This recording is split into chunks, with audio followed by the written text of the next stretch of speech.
Rightio, we better keep moving, the next group will catch up with us.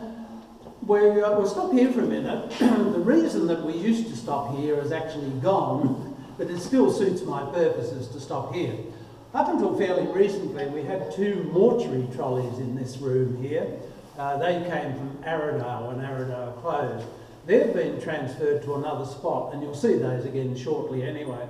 But in the room next door, we used to have a very well-used mortuary table. And the reason it was so well-used, it came from Arradale when Arradale closed also. And anyone who died in a state institution had to have an autopsy by law, just to establish that they hadn't been maltreated, mistreated, given the wrong medication or whatever. There's also a very strong suggestion that in earlier times, doctors couldn't wait to get the tops of their heads off to see what was so different about the brains of the people in these institutions. I don't know whether they ever found anything different. I think we all look much the same with the top of the head removed, but they always used to have a look anyway.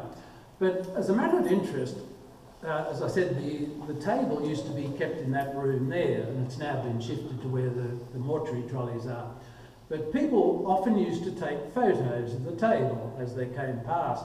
And this day it must have been about 17 years ago, something like that, someone on the tour took a photo of the table. When they got home and had the photo printed, they discovered they'd taken a photo of a figure of light standing in that room, a definite outline of a person.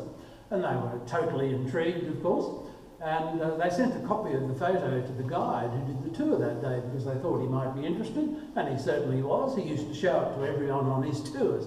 But the same thing has happened on a reasonably regular basis ever since, not every week or every month, but just every now and then, someone would take a photo in there, they get this figure of light effect, and these days they send us an email to show us what they've taken.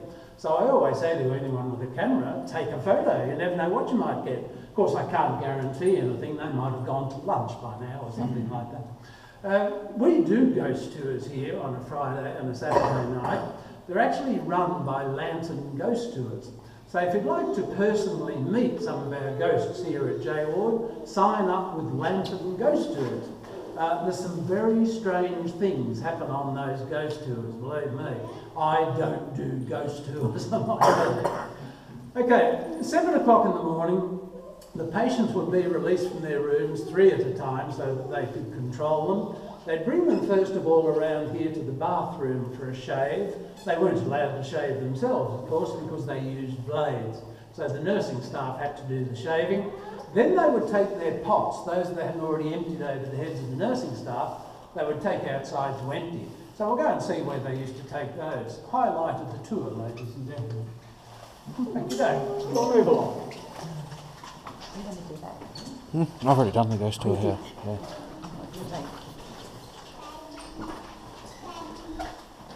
You sit in here you sit in this area for like